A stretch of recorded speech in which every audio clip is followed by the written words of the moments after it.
Hello, welcome once again to Leto's Law. I'm Steve Leto. I got a great email the other day, and I actually asked the guy if I could read his email, and he said, sure, go right ahead. So Jim wrote to me and said, Steve, I enjoy your YouTube channel. I have something that's bothered me for a long time. Feel free to answer it in a video if you feel it's appropriate, and I do. A few years ago, I was called for jury duty. The trial involved a possible DUI with an accident and injury. Both attorneys explained that the trial would involve speeds, distances, visibility issues, and factual analysis of testimony. Now, I'm an engineer, and when I said that I was an engineer, during the jury interview process, I was intently questioned concerning my ability to analyze and systematically solve problems, and I said that I could do that. There were two other engineers in the jury pool, and they likewise were questioned and likewise answered as I did. To my great surprise, all three of us were excused and dismissed, and not by just one side. In other words, one side would dismiss one engineer, the other side dismissed the other engineer. To the best of my understanding, we were released because the attorneys wanted the case tried based on their powers of persuasion rather than the ability of juries to carefully analyze facts. This greatly disturbs me and strikes me as unfair and a perversion of the jury selection process. What are your thoughts on that? And Jim asks me that question. And it's a great question. And on its face, it would appear to be that you got two snaky attorneys who are trying to game the system and somehow are saying we'd rather have idiots in the jury pool and then in the jury box to decide our case rather than people who can figure stuff out and apply science to facts and so on. And now I can see where that thought process comes from and where it leads to, but it's actually, I think, not quite that bad. And I'm going to tell you my favorite jury selection story in a bit. And I've told it before, but I don't remember which video it was in, probably a long time ago, so most of you haven't heard it. But if you think about it like this, jury instructions are written in plain English so everyone can understand them. And it'll actually say, you are to decide if the plaintiff is entitled to compensation from the defendant for negligence. Here's what negligence is. Here's what compensation is. Here's what the elements of damages are. And every single thing in these instructions is laid out in absolutely plain English that a 7th grader or a 6th grader could easily understand. I know people who complain and say the laws are confusing, but the interesting thing is that when it comes to jury instructions, they do a very good job of converting it into simple English that people can actually understand. So there's nothing wrong with having people in the jury who are not professionals in any given field. But I think that one of the legitimate concerns that I would have as an attorney, regardless of which side I'm on, is that let's suppose we had a car accident case and something happens and the car accident is an extremely important issue in this case. And let's suppose that when we're calling the potential jurors into the pool to ask them questions and decide whether they belong in the box, it's called voir dire, where you ask them questions. That's the Latin term, old French Latin. And the idea is that you're trying to find suitable jurors who are not biased. And so let's suppose you said this entire thing involves a car accident, and suddenly some guy you go, what do you do for a living, sir? And he goes, I'm a car accident reconstructionist. It's all I do. I study car collisions, car accidents, car impacts. I got a PhD in it. I teach it. I taught at Harvard for 20 years. I taught nothing but how to recreate and interpret what an accident scene shows us. Okay? Now here's the thing. You might go, wait, that guy should be judge, right? I mean, isn't that the guy you want deciding your case? Well, here's the problem. Both sides are going to bring in experts who are probably similar to this guy's expertise. And my guy is going to testify, and the other guy gets to cross-examine. And then the other side is going to put in their guy, and I get to cross-examine. And we all know what would happen in this case if it went back into the jury chambers. All the jurors are going to look at that guy and go, who's the winner? Who do you think? And this one juror's expertise is going to become outsized, meaning that it's going to get more weight than it deserves. Because you've got 6 jurors in a civil case. Or in a criminal case, it would be 12 jurors, right? And you got one juror who suddenly has more authority than the others. And that would not be right, okay? And I don't care if the guy likes me or not. The point is that you want each juror to have a vote, and each juror's vote to be just the same. And so I suspect that what was going on in this case was, if there's a lot of engineering stuff going on, if it seemed to be over the heads of the jurors, their natural inclination would be to turn to an engineer and go, what do you think? Now, you might say, Steve, but there's nothing wrong with that. Wouldn't you want an engineer to explain this stuff? Well, that's assuming that the engineer can explain this stuff without taking sides. But remember that the engineer, like the other jurors, has been told, you're going to take a side and you get a vote. So let's suppose that you're the engineer and you're back there and you think that the plaintiff should win. And they ask you, what do you think? Explain the engineering to us. Could you explain the engineering in such a way that you wouldn't shadow it to lean the direction you wanted? I mean, I suppose you could, but how would we ever know? And that is a real concern. I can tell you that I was called one time where I actually got to go to the courthouse and sit in the pool and get voir dired, and the attorney's asking me questions, and one of the attorneys actually said, what do you do for a living? I said, well, I've got a couple jobs, multitasker, but one of which is I'm an attorney. And the guy said, oh, what kind of law do you practice? I said, lemon law. He goes, what's that? And I go, defective cars. He goes, oh, anything else I should know about you legally? And I said, yeah, I taught law school for 10 years, including trial practice.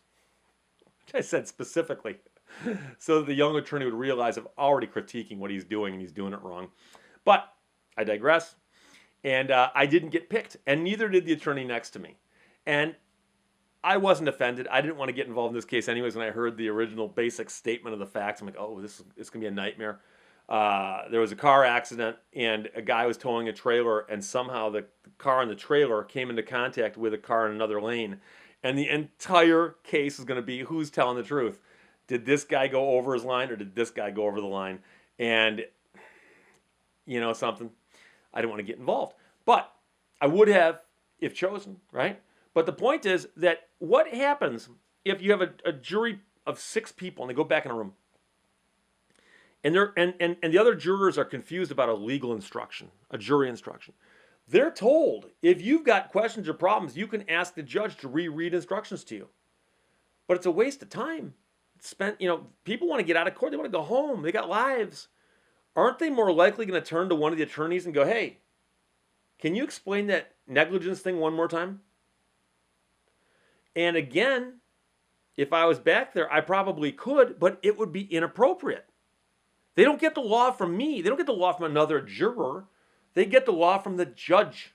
Everyone's got a different job here. And so I know it seems odd that certain occupations would get excluded from juries for these reasons. But I suspect that if you were an engineer and you were called in on a case like the one I'm talking about, guy driving down the road, another guy, and boom, these cars hit. If there's nothing engineering about that story, it's just literally he said, she said, I'd put an engineer in that trial all day long. I don't care. On that jury all day long. But I would be fearful that if there's too much engineering testimony, that the other jurors might defer to that engineer and say, what do you think about that testimony? And that can be a problem, because they're supposed to make their deliberations amongst themselves as they hash out what they interpret the facts to be. But the facts that they got should have come from the jury box, not from another juror. And so I hear about engineers who don't make juries. I hear about lawyers who don't make juries. But I've known jurors who were those things. And I've actually known a guy who's an attorney who's gotten on a couple of juries. Happens. Engineers, I've heard of them getting on juries too. And so keep in mind that it's probably more a matter of they're worried that you would take over. You'd get back and you'd take over. Somebody I know who was an attorney got called for jury duty. Guy had a bit of an ego on him. And he told me later, he goes, I got selected for jury duty. And I go, how'd that go for you? And he goes, they didn't even name me foreperson. I wasn't the foreman. Like, what's up with that? And the guy was offended because he just assumed, he goes, I'm the lawyer. I should become foreman. I said, not really. They can name anybody they want. And he's like, but I'm the lawyer. And I go, maybe they decided to follow the judge's instructions and not defer to one another as being more expert than the other. The jurors aren't experts. They're not supposed to be. They're supposed to be people looking at the facts of a case and deciding based on their own human experience. So I'm just going to tell you and so by the way, with respect to Jim, it wasn't a slight at you, and it really wasn't the attorneys trying to pull a fast one here. They were probably more worried that if engineers got back there, it would turn into an engineering discussion, and the jurors who are deliberating this are going to go, well, the guy's an engineer, he must be right. You might be right, but you're right on the engineering. You're not necessarily right on the credibility of witnesses, for instance, or who had a better view of the accident, that kind of thing. Foundational stuff. It's got nothing to do with engineering. So I suspect that's more of it, but it doesn't matter. I know some people just never believe anything I say on this topic. The last thing I have to tell you is my favorite jury selection story that I was involved in. I did a case in Macomb County on the east side of Detroit back in the 90s, and it was involving a used car on behalf of some people who bought a used car from a used car dealer, and my allegation was that the used car dealer was just an unethical business. And my other allegation was that the man who ran the business himself was unethical, and he is the one who sold the car to my client. And so during jury selection, the jury was told that this case involves a used car purchase, and the lawsuit's been brought by a disgruntled used car buyer against a used car seller. And so we put a bunch of jurors in the box, and then we start questioning them, and based on the voir dire answers, we start excusing them as we are allowed. And each side gets so many for cause, or you get actually as many as you want for cause, but it doesn't happen very often. And then you get a certain number of peremptories who are people you can bump for no reason at all. And so, I ask a guy, I go, sir, what do you do for a living? He goes, I sell used cars. And there is a bit of snickering throughout the courtroom. And I thought to myself, this is an interesting opportunity. And one thing that you teach students in trial practice class is that if a court will allow you to ask broad-based questions during jury selection, you often do it simply because you can get more of your story across before the jury trial even starts. And so I said, I'm just curious. I go, you sell used cars? He goes, yeah. I go, ever sell new cars? He goes, no, purely used cars. And I said, how long have you been doing it? He named some length of time that was rather long. And I said, okay. I said, let me ask you a question. I said, you probably know that used car salespeople have got a reputation probably similar to that of an attorney's, meaning that there are people out there that just have a knee-jerk response that all attorneys are bad. There are people who think all used car salesmen are bad. And the guy laughed and he goes, yeah, I'm aware of that, And I said, okay. I said, let me ask you a question. I said, would you agree with me that in the world or universe of used car sellers, there is a spectrum? There are good used car sellers. There are bad used car sellers. And the idea that all used car sellers are bad is actually more of a broad-based stereotype. And it's actually caused by just a handful of bad used cars. Would you agree with me on that? That it's a handful of bad apples that ruins it for everybody. Would you agree with that or no? And he goes, no, I'd agree with that. He goes, that's absolutely right. He goes, there's a couple bad actors in this field, and they make us all look bad. And I said, oh, okay. I said, which are you? Are you a good used car salesman or are you a bad one? And now, here's the thing. I had planned on asking that question as I led up to it. And there's a chance that the guy was not going to like the question. Because the question is, the broader base question, is this guy on my side now or not? In other words, does he understand what I'm getting at? Because if you said, Steve, do you understand lawyers have a bad reputation? Yes. Is that because some of them are bad? Yes. What are you? Are you a good one or a bad? I said, I'm one of the good ones. I'm offended by the bad ones who give me a bad name. That's what I would say to you. So I was hoping he would, and he did. And he looked up proudly and said, I'm one of the good ones. I said, okay, thank you. I said, Your Honor, it's fine with us. I sat down.